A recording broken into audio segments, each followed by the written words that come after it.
안녕하세요. 올드 스토리입니다. 오늘 소개 작가는 너무나도 유명한 추리 소설의 대가, 영국의 애거사 크리스티입니다. 크리스티는 1890년에 태어났습니다.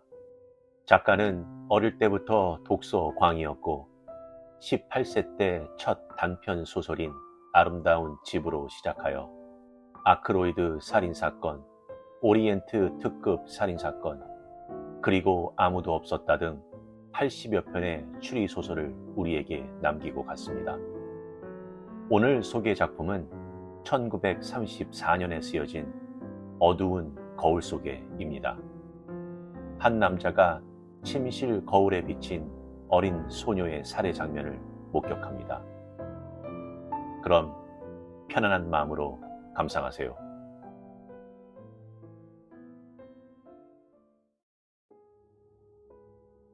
어두운 거울 속에 아가사 크리스티.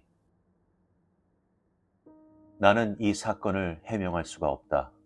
그 이유나 원인에 대해서 이론적인 뒷받침을 할 수 없기 때문이다.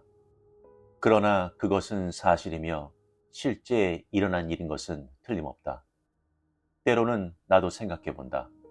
그 사건이 진정 무섭다는 것을 알게 된 것은 몇 년이 지난 다음이지만 그 당시에 핵심이 되는 사실이 갖는 의미를 꿰뚫어 볼 수 있었다면 사태는 어떻게 변했을까 하고, 내가 그 점을 깨달았다면 세 사람의 인생은 완전히 다른 길을 걷게 되었을 것이 분명하다. 생각만 해도 몸소리가 쳐지는 일이다.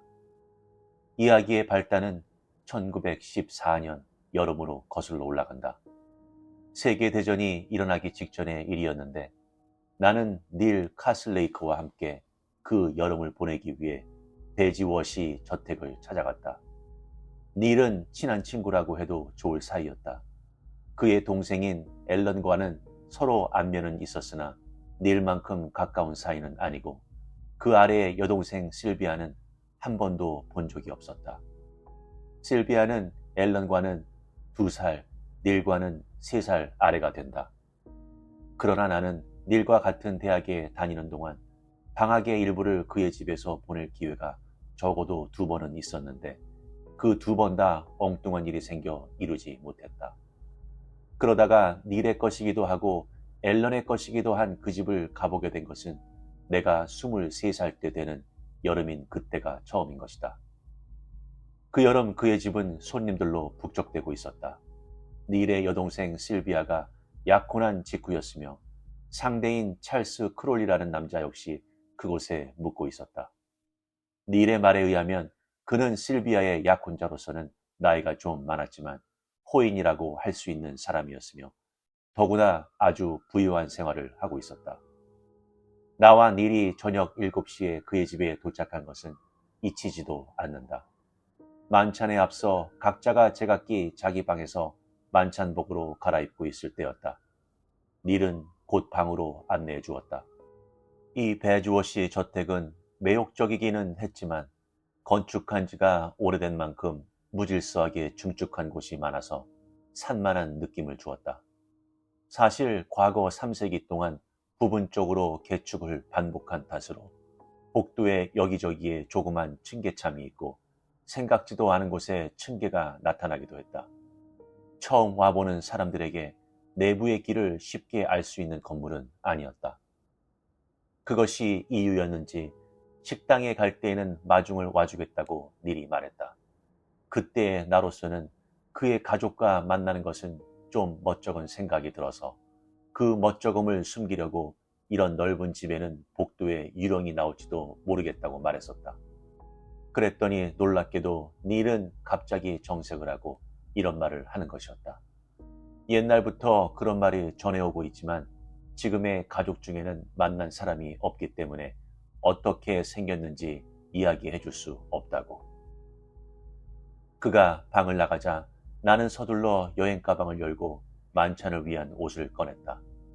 그 무렵에 카슬레이크 집안은 넉넉한 형편이 아니었으므로 조상에게 물려받은 저택을 유지해 나가는 것만으로도 힘겨웠다.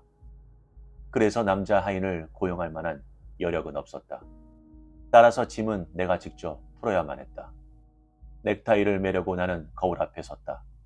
거울 속으로 내 얼굴과 어깨, 그리고 그 뒤로 벽이 보였다. 하얗게 칠한 벽이 이어져 있고 그 한가운데에 문이 있었다. 넥타이를 맸는데 그 문이 열렸다. 그때 나는 왠지 이유는 알 수 없었지만 뒤돌아보려고 하지 않았다. 지금 와서 생각해보면 뒤돌아보는 것이 자연스러운 행동인데 어쨌든 나는 그대로 문이 천천히 열리는 것을 거울 속으로 지켜보고 있었다. 그리고 그 문이 완전히 열리자 나는 거울 속의 그 방 안을 보게 되었다. 그것 또한 침실이었으며 내게 주어진 방보다 훨씬 컸다. 안에는 침대가 둘 있었다.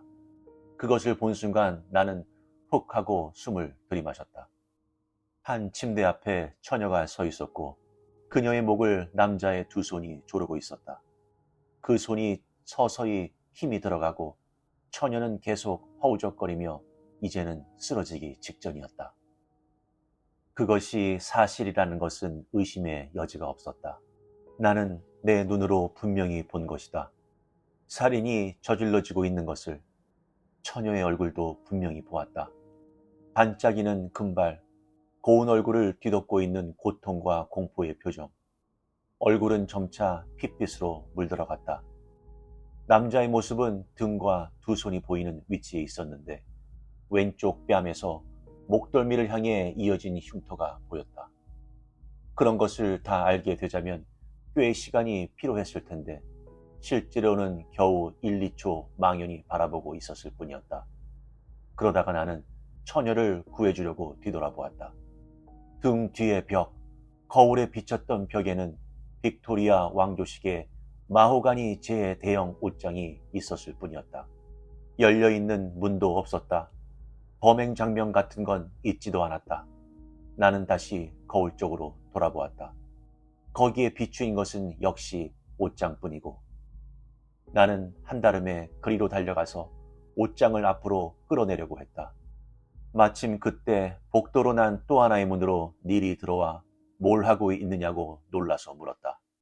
그리고 그는 뒤 돌아다본 내 얼굴 표정과 너무 엉뚱한 질문을 하는 내 말이 이 녀석이 혹시 머리가 돈 것은 아닌가 하고 생각했을 것이다. 그러나 나는 자꾸 옷장 뒤에 문이 있는 것은 아니냐고 물었다. 그랬더니 그는 있기는 있으며 옆방으로 통한다고 했다. 나는 다시 누가 그 방을 쓰고 있느냐고 물었다. 그러니까 거기는 올덤 부부, 올덤 소령과 그 부인의 방이라고 했다. 그래서 올덤 소령 부인이 금발이냐고 다시 물어본 즉 갈색이라고 대답하는 것이었다. 나는 겨우 내 눈이 어떻게 되었던 것이 아닌가 하는 생각이 들어 어설픈 변명으로 그 자리를 넘기고 닐과 함께 아래층으로 내려갔다. 내려가면서도 헛것을 본 것이라고 자신을 타이르며 바보 같은 내 행동을 부끄럽게 생각했다. 그런데 그때, 정말 그때 닐이 말했다. 이 아이가 내 여동생이야. 나는 소개해준 처녀의 얼굴을 보았다. 귀여운 얼굴. 그러나 그것은 아까 거울 속에서 목이 졸려 질식하기 직전이었던 그 처녀의 얼굴이었다. 그녀의 약혼자를 소개받았다. 키가 크고 살갗이 검은 남자로서 왼쪽 뺨에 흉터가 있었다. 역시 그랬군. 이제 분명해. 내 처지로서 이것을 어떻게 생각하고 어떻게 처리해야 될 것인가. 여기에 그녀가 있다. 거울 속의 처녀와 같은 그녀가, 그리고 남자가 있다. 그녀의 목을 조르던 남자. 그런데 두 사람은 한 달 뒤에 결혼하기로 되어 있다고 한다. 내가 본 것은 두 사람의 미래를 예언하는 것일까? 실비아와 그녀의 남편은 앞으로 언젠가 이 저택에서 머물러 그 방에 묵게 되면 내가 본 바로 그 장면이 무서운 현실로 변하게 되는 것은 아닐까? 지금 나로서는 어떻게 해야 하는가? 내가 뭘 할 수 있을까? 누구에게 닐이나 또는 실비아에게 직접 이야기한다 하더라도 과연 믿어줄 것인가? 나는 그곳에 묵으면서 일주일 동안 그 문제를 되풀이게 생각해 보았다. 이야기하는 것이 좋은가? 그대로 덮어둘 것인가? 그런데 처음 만난 그날 밤 이후로 사태는 새로운 방향으로 발전해 가고 있었다. 솔직히 말해 나는 실비아 카슬레이크를 본 순간부터 그녀에게 반해버린 것이다. 세상의 그 무엇보다도 그녀를 원하게 되었다. 그리고 어떤 의미로는 그것이 오히려 내 입을 다물게 했다. 그러나 내가 아무 말도 하지 않는다면 실비아는 찰스 크롤리와 결혼해버리고 만다. 그리고 크롤리는 그녀를 죽이겠지. 그런 일이 있고 나서 나는 그곳을 떠나기 하루 전날 용기를 내어 목격한 사실을 그녀에게 말했다. 그때 다음과 같이 덧붙이는 것을 잊지 않았다. 이런 말을 하면 머리가 이상하다고 생각하겠지. 그러나 맹세코 말하겠는데 본 것만은 분명해. 그리고 그녀가 크롤리와 결혼할 마음은 확정적인 것 같아서 나는 그 이상한 경험을 말해주지 않을 수 없었다고. 그녀는 내 이야기를 침착하게 들었다. 그 눈빛에는 내가 이해할 수 없는 것이 있었다. 꺼려하는 듯한 기색도 없이 다 듣고 나서는 차분하게 고맙다고 했다. 나는 바보처럼 계속 말했다. 나는 봤어. 정말 봤다고. 그랬더니 그녀는 그렇게까지 말씀하시는데 농담은 아니겠지요. 저도 믿겠어요. 하고 말했다. 나는 그렇게 한 것이 옳은 일이었는지 경솔한 바보 짓이었는지 분간도 하지 못한 채 그 저택을 떠났다. 그 일주일 뒤에 실비아는 찰스 크롤리와의 약혼을 취소했다. 그런 일이 있고 곧 세계대전이 시작되고 나도 군대에 소집되었기 때문에 전투 이외의 것은 생각할 수도 없는 하루하루가 지나갔다. 한두 번 휴가 때 그녀를 만날 기회도 있었지만 나는 되도록 그런 일을 피하려고 마음먹었다. 나는 그녀를 사랑하고 있었다. 그리고 전보다 더 그녀를 원하고 있었다. 그러나 그것이 옳은 행위가 아니라는 느낌 또한 강렬한 것이었다. 그녀가 크롤리와의 결혼을 취소한 것은 내 이야기 탓이다. 그래서 나는 그때의 행동을 정당화하기 위해서는 어디까지나 제3자적 태도를 취하지 않으면 안 된다고 자신에게 타일렀다. 1916년 닐이 전사했다.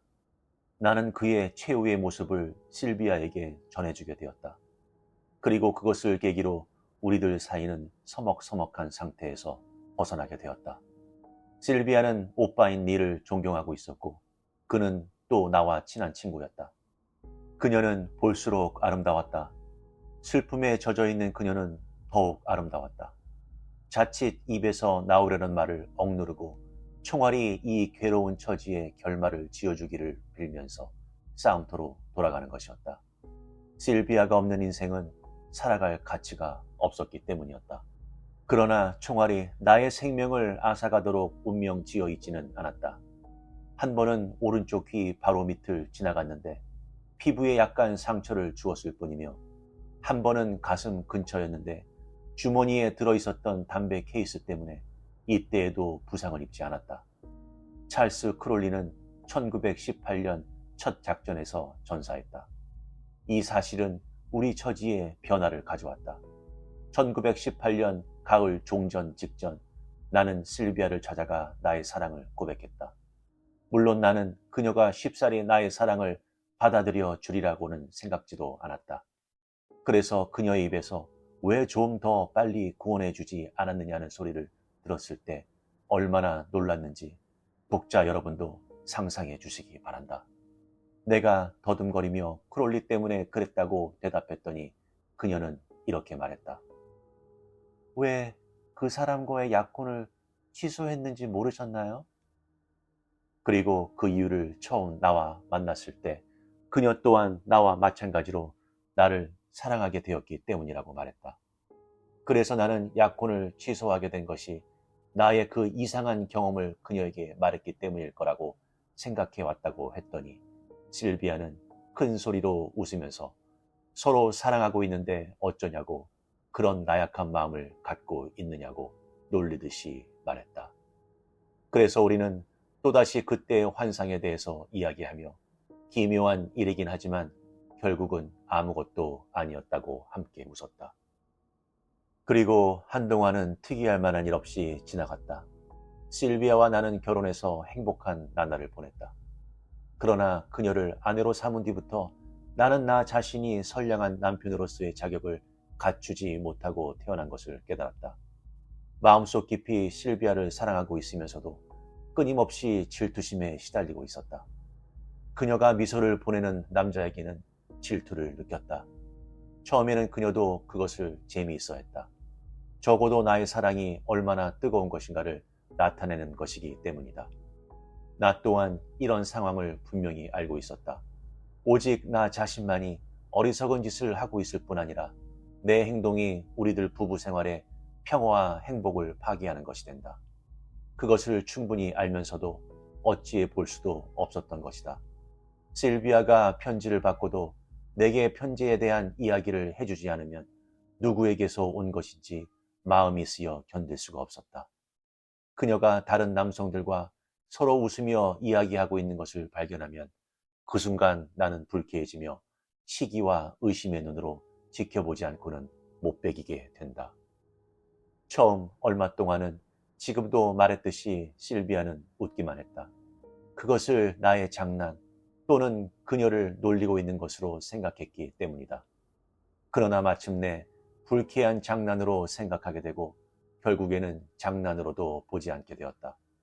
그리고 그녀는 차츰 나를 피하게 되었다. 육체적인 의미만이 아니고 나와의 사이에 어떤 선을 긋고 그녀만의 비밀도 갖기 시작했다. 이미 나로서는 도대체 그녀가 무슨 생각을 하고 있는지 알 수 없게 되어버렸다. 상냥한 점은 변함이 없었다. 그러나 우수에 찬 얼굴로 멀리 떨어진 곳에서 살고 있는 것과 마찬가지였다. 그녀가 나를 사랑하고 있지 않다는 것을 나도 조금씩 깨닫게 되었다. 그녀의 애정은 죽었다. 그리고 그것을 죽인 것은 바로 나였다. 다음 단계는 피할 수가 없었다. 어느새 나도 그것을 깨닫고 있었다. 그것을 기다리고 있는 나, 그것을 두려워하고 있는 나. 그러고 있는데 데릭 웨인라이트가 우리들의 생활에 끼어들게 되었다. 그는 내가 가지고 있지 않은 모든 것을 갖추고 있었다. 재치가 있어서 재미있는 화제로 그녀의 관심을 끌었다. 용모 또한 여성을 끌어들이는 면이 있었다. 그리고 나로서도 인정할 수밖에 없지만 인간적으로도 기분 좋고 선량한 남자였다. 그를 본 순간 나는 혼자 중얼거렸다. 이거야, 이 남자야. 이 남자야말로 실비아에게 가장 잘 어울려.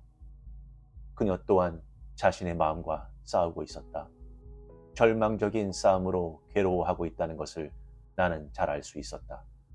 그러나 나는 그녀에게 도움의 손길을 내밀려고 하지 않았다. 할 수가 없었던 것이다.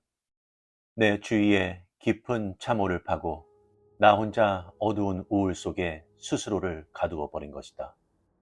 나 자신도 지옥 같은 괴로움을 맛보았지만 나 자신을 구하기 위해 손가락 하나 움직일 수가 없었다.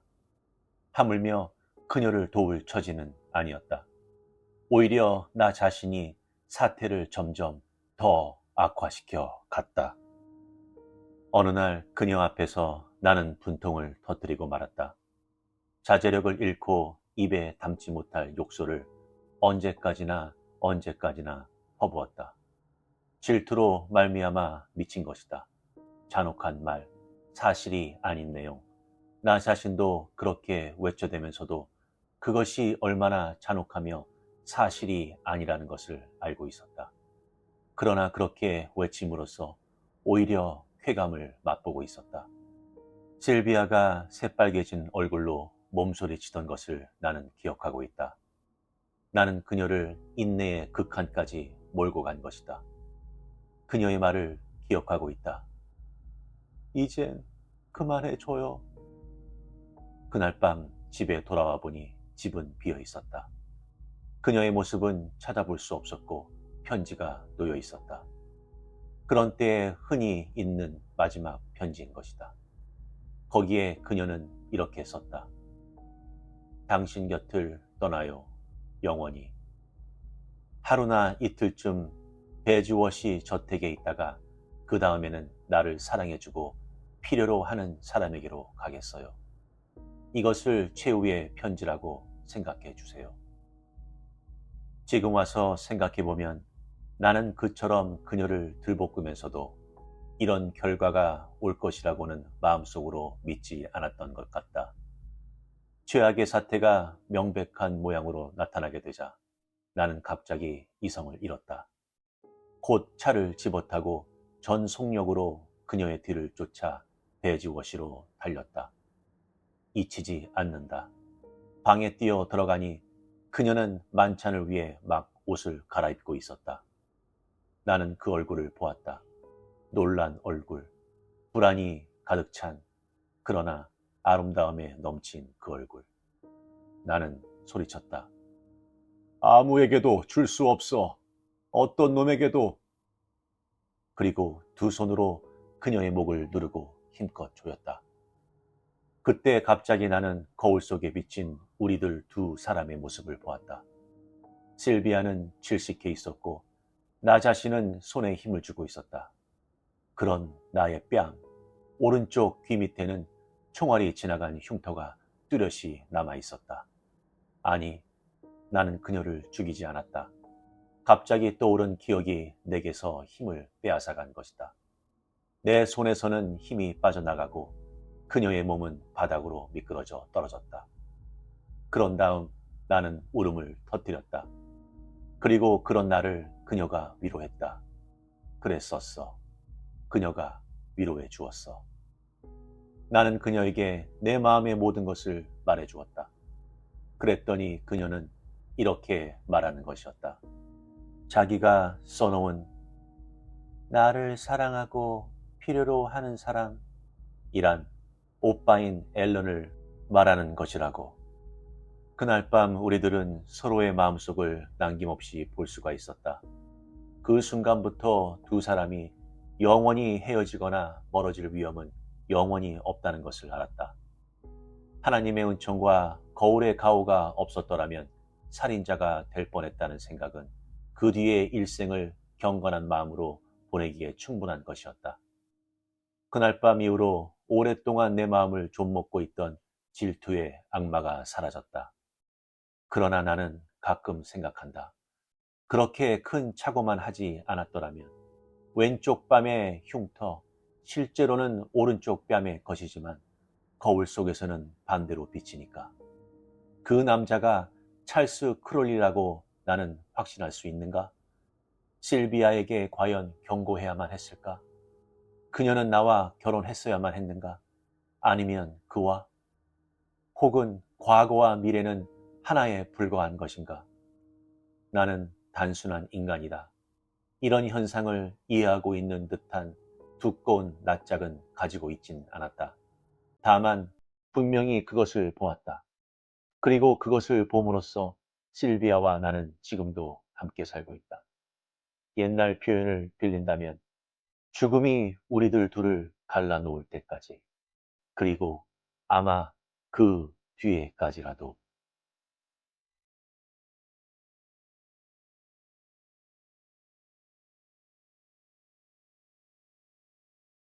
어떠셨나요? 거울에 비친 살인 장면을 목격하지만 그것이 진짜인지 확신이 서지 않는 그는 이 끔찍한 범죄에 대해 폭로하기 위해 자신과 싸웁니다. 주인공은 자신이 미래를 안다고 생각했지만 그렇지 않았습니다. 그는 현실을 이해한다고 생각했지만 그렇지 않았습니다. 그는 거울 속의 남자가 누구인지 전혀 이해하지 못한 채 실비아에게 자신의 비전을 말함으로써 자신도 모르게 미래를 바꾸었습니다. 그 후 그는 무엇이 진실인지, 자신이 어떻게 그토록 많은 방법으로 자신을 속였는지 알게 되었습니다. 역시 우리가 알고 싶어도 알 수 없는 미래에 대한 불확실성 때문에 불안하다고 느껴질 수 있지만, 반면으로 그 불확실성 때문에 우리를 이끌어갈 수 있는 원동력이 되지 않을까 생각합니다. 그렇다면 여러분들은 미래에 대해 어떤 준비를 하고 계시나요? 구독과 좋아요는 영상 제작에 많은 힘이 됩니다. 감사합니다.